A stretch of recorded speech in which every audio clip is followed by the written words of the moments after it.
Yooyyaa shamaakeen jirtu kabajamtootaa fi jaalatamtoota hordoftoota kiyyaa jirtu bayya jiraattanii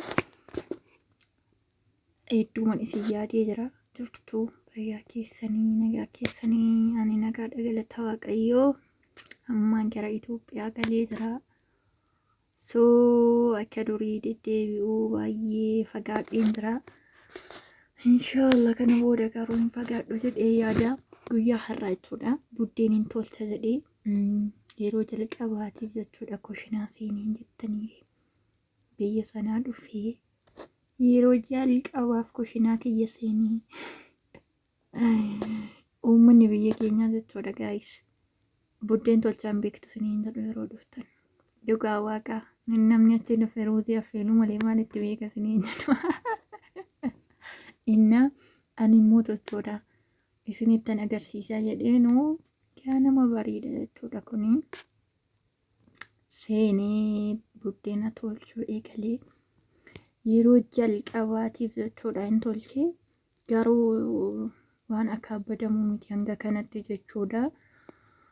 Namoonni tokko jiru jechuudha biyya namaa kana wagguma xiqqoo yoo turanii dhufan biyya keenya kanatti dhufanii baay'ee makaabbadu isinii galee baay'ee mufakaabbadu.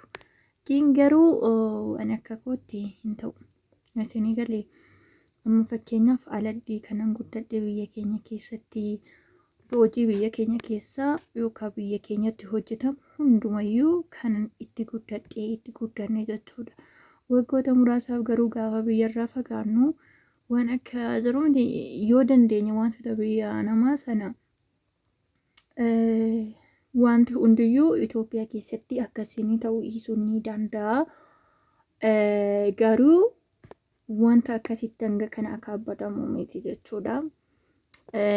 Ani guyyaa jalqabaa buddeena guyyaa tokko tureetoo guyyaa lammaffaamu sadaffaa kiyyadha waan akkasiiti jechuudha. Har'aamti garuu viidiyoon kun erga waraabee so hin beektu siniin jedhu dhugaa waaqa hin beektu siniin jedhu. Hillikii keessa galchu jechuudha. Har'a namni takkayyuu mana hin jiru ture. Ofii kiyyatti hojjedhe jechuudha. Waanuma ni beekee buddeen tolchullee ittiin fakkaanne bar dhugaa waaqa akkatti isaan nama aarsan. Innaa ani immoo tolchee waxeelsee waan hundayyuu hojjedhee mana isin agarsiisaan jedhe jechuudha. Isinii galee. So waan akka kanatti akka abbadamu miti ibidditti xiqqoo nama gugubdi. Yeroo jalqabaa kanaaf xiqqoo ishee nama gugubaa garuu buddeen naannessu yookaan eeleerra dibuu ananan dhibnes isinii galee uumaa wanti nama dhibu tokko hin jiru. Biyya abbaa ofiitti galanii akkasitti iyyuu buddeen tolchuu jechuun dhugaa waaqa baay'ee nama gammachiisa. Akka kootti gammachuudha anaaf jechuudha. Annan biyyatti deebi'ee jira miti wantoota biyya keessaa hojjedhee kushinaa seenee buddeena tolchuu ittoo hojjechuu waan garaagaraa hojjedhuttu nan ariifadhan ture. Isinii galee maaliif biyya namaa yeroo turan waan baay'ee hawwama jechuudha. Isinii galee hojiisaa haa ta'uu waan hundasaa haa ta'uu. Baqa nama hawwisiisan akka kiyyatti nan hawwa buddeena tolchuu ittoo Itoophiyaa keessatti hojjechuu waan buna danfisuu baay'ee man jaaladha jechuudha durumayyuu. Innaa hedduun jaaladha buna danfisuu. Amma buddeen tolchaan jira waxillee hojjechaan jira goomana hojjechaan jira iddoo tokkotti masaraa hojjechaa jira shiroo hojjechaan jira. Guyyaan kun sanbatadha jechuudha. Namni hundiyyuu mana hin jiru. Ani immoo qopheessee eeguu barbaadeetu buddeen wanta hundayyuu iddoo garaagaraatti hojjechaa jira. So kun immoo qixil goomanidha. Goomana laalcaa hojjechuu barbaadeeni. Kanaafiyyuu yeroo biyya namaatii galtanii jechuudha. Fataa godhaa hojjedhaa kushinaa keessan galaatti waree uummata Itoophiyaa. Akkamitti akka isaan nama aarsan jechuudha. Dhugaa waaqa waanuma namni waa tokko hin beekne si godhu. So garuu namni cimaa ta'eetu hojjechuutiin dirqama isaatii isa uummanni odeessu miti jechuudha. Maaliif fakkeenyaaf jireenya akka jiraattu biyya keenyatti seegalee xiqqoo ishee garuu biyya kanatti ibiddarra minaaminirra hojjechuu xiqqoo ishee sitti ulfaachuu danda'a hanga itti bartutti. Garuu waan hin baramne hin jiru hin bartaa. Amma immoo baay'inaan eeleen illee kaa ibsaati toshitaa badaa hanga kana miti teekinooloojiin Itoophiyaa keessattis babal'atee jira. Biyya namaa qofa isinitti hin fakkaatiin kottaa biyya keenya ilaalaa siniin jedha. So guys akkasiin siniin jedha biyyi baay'ee namatti tolti baay'ee jaalladhe akka kootti buddeen tolchuu maal gochuu bakka siramti buna danfisuu maatii ofii waliin kikkea'anii taa'anii haasa'uu yeroo buna danfisan jira.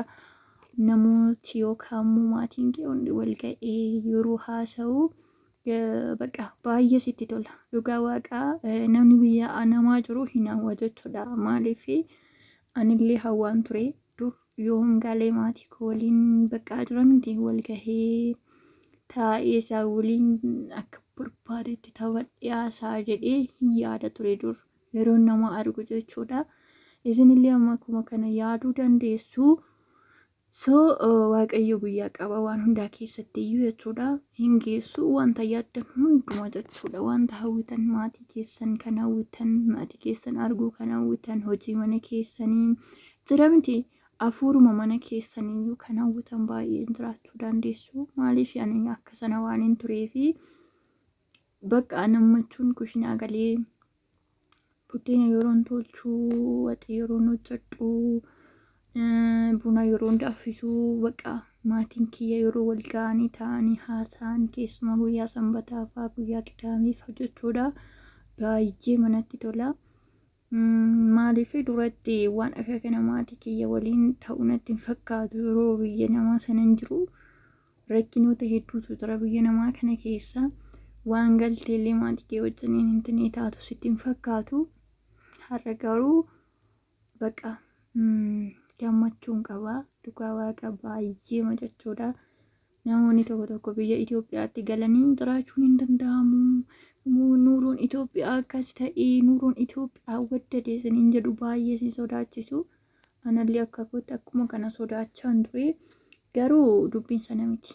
Isinillee yeroo galtan garuu waan hunduyyuu akka isin gootanii akka isinitti jiraachaa turtanidha. Biyya namaa kana keessatti bakka akkatti qabattanidha waan hundamtuu namni hundiyyuu tokko miti. Isinii galee jireenyi isaa waan hundi isaayyuu tokko miti.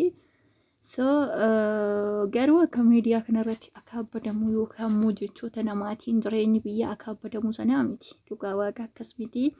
Baay'ee wal gataa namoonni tokko tokko Itoophiyaa kanatti illee galuu jibbanii jira miti waan akka xalaata wayiitti kan ilaalan nuuroonsaa waddatee maaloonsaa akkas ta'e jedhu garuu soba dhugaa waaqaa sobadha jechuudha. An akka kiyyattu baay'een sodaadha ture dura. Isinii galee garuu akkas miti. Dhugaa waaqa wanti hamma biyya abbaa ofii ga'u tokkituun hin jiru jechuudha. Dhugaa waaqaan isinitti himaa tokkituun hin jiru. Biyya abbaa kee keessatti akka barbaaddetti jiraatta jechuudha. Garuu dursa osoo sana bira hin ga'iini gaafa hojjettan waan hojjettan sana sirriitti qabachuun isin barbaachisa. Isinii galee galtanii akka ofiin qoocaanii yookaan immoo galtanii akka biyya namaatiin furguggifamneef dursitanii wantoota qabattan sana sirriitti qabachuun isin barbaachisa jechuudha. Akkasitti qabattanii yoo galtan waan tokko waan isin quunnama hin jiru sana fatattanii jiraattan jechuudha. So biyya kana keessatti xiqqoo ishee bakka hin jira miti jireenyi wuddii minaaman kan jedhan soba. Jireenya hin jiraatu iyyuu warra Itoophiyaati. Isinii galee mana namaa keessatti waggaa meeqa kan dadhabee namoota hedduutu biyya namaa kana keessatti dadhabaa jechuudha. Biyya kana galee garuu kan jira miti akka kadhattutti namoota jiraatan fa'aa baay'eetu jira. Isinii galee bakka jireenya jibbisiisaa jireenyi gaddisiisaa kan jiraatan ijoollee biyya namaatii galanidha jechuudha. So yeroo tokko tokko of yaadachuun bareedaadha. Biyya abbaa keessanitti galtanii jireenyuma sanayyuu ilaaluun bareedaadha. Biyya namaa keessatti hamma gugguuftanii kushinaa namaa keessatti jettan inna waaqayyo immoo gara biyya keessanii isin galchee fataa sana akka jettan waan qabdan itti gammaddanii akka jiraattan abdiin qaba. So kana booda yuutuubii kiyya irratti nan deddeebi'a jedhee yaada. Yoo waaqayyo na gargaare viidiyoo garaagaraa isiniif nan hojjedha. Viidiyoo isin jaalattan haa ta'u wantoota biyya keessaa hundayyuu isinitti nan agarsiisa. Akka isinitti tolullee abdiin qaba jechuudha. Viidiyoo kana osoo hin taane viidiyoowwan an hojjedhu kan kana boodaatti akka isinitti tolu abdiin qaba. Buddeen koo tolchee fixee amma buna danfisuuf jechuudha. Buna danfisuu jennaan immoo ibsaan hin baade maabiraatiin bannaan kaasala qabsiise jechuudha. Buna akaa'uu jalqabee buna danfisuu hedduu jaaladha. Hundi keessanuu koottaa buna dhugaa isiniin jedha. Kabajamtoota kiyyaa hundi keessanuu thank you so much for subscribing na gootan. Buddeen kiyya kana fakkaata. Kana guutuu tolchee guyyaa jalqabaatiif tolchee jechuudha. So guyyaa lammataa immoo bareecheen akka tolchu abdiin qaba. Isiniin jedha guyyaa jalqabaa kiyyatti hanga kana tolchuun kiyya goboosiidha jechuudha. Fakkaan badda jedha. Asitti immoo mandannoo daammakaa bulbulee guyyichi sanbata waan ta'eef sanbata iddoo kanatti baay'ee intinii jenna. So ganamadha iddoon kun damma rukutee jechuudha galgala. Amma irraa calalee dhuguufi bakka damma qofa farsoon seenachaa.